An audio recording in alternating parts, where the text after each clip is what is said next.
Benjamin Netanyahu की सत्ता से विदाई तय। विपक्षी पार्टियों के गठबंधन ने किया सरकार बनाने का दावा। कौन होगा इजराइल का नया प्रधानमंत्री?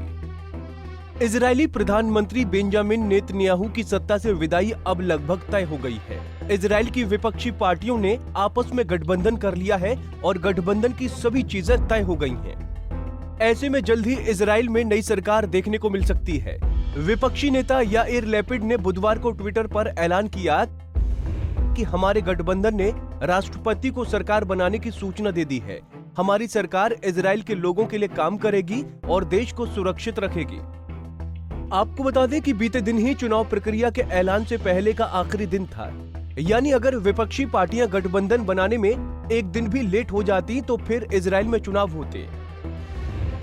पिछले 2 साल में इजराइल में 4 चुनाव हो चुके हैं, लेकिन किसी भी चुनाव में कोई एक पार्टी पूर्ण बहुमत नहीं ला पाई। अब जब विपक्ष की पार्टियों ने गठबंधन बना लिया है तो बेंजामिन नेतन्याहू को पद छोड़ना होगा। वो पिछले 12 साल से लगातार इजराइल के प्रधानमंत्री हैं। एक हफ्ते में साबित करना होगा बहुमत। खास बात यह है कि याइर लैपिड और नफ्ताली बेनेट की पार्टियों को इस गठबंधन में इस बार एक अरब पार्टी भी शामिल हुई है। यूनाइटेड अरब लिस्ट नाम की पार्टी इस गठबंधन का हिस्सा है। अगर सरकार बनती है तो वो इजराइल सरकार में शामिल होने वाली पहली अरब पार्टी होगी। इजराइल की संसद में बहुमत साबित करने के लिए 61 का आंकड़ा चाहिए।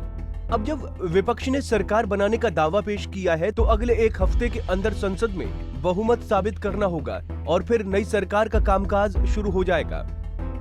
कोरोना संकट के बीच इजराइल में पिछले साल आखिरी बार चुनाव हुए थे, लेकिन किसी को बहुमत नहीं मिला था। तब बेंजामिन नेतन्याहू की अगुवाई में ही एक गठबंधन सरकार बनी थी, लेकिन वो ज्यादा वक्त तक नहीं चल पाई। बीते कुछ दिनों से इजराइल काफी सुर्खियों में बना हुआ है। पहले कोविड संकट, फिर वैक्सीनेशन और उसके बाद फिलिस्तीन इजराइल के बीच चली जंग ने दुनिया का ध्यान उसकी ओर खींचे रखा है। कौन होगा इजराइल का नया प्रधानमंत्री? विपक्षी पार्टियों के बीच हुए गठबंधन के लिए एक समझौता हुआ है। इस समझौते के तहत बारी बारी से 2 अलग दलों के नेता प्रधानमंत्री बनेंगे। सबसे पहले दक्षिणपंथी यामीन पार्टी के नेता नफ्ताली बेनेट प्रधानमंत्री बनेंगे।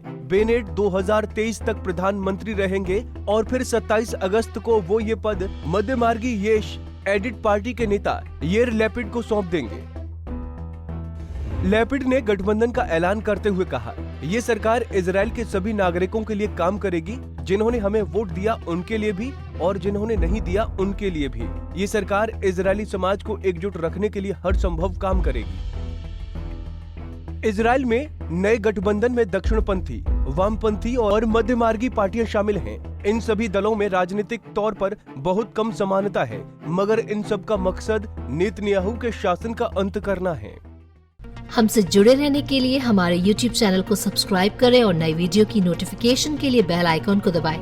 अगर आप ये वीडियो Facebook पर देख रहे हैं तो लाइक जरूर करें और ज्यादा से ज्यादा शेयर करें। धन्यवाद।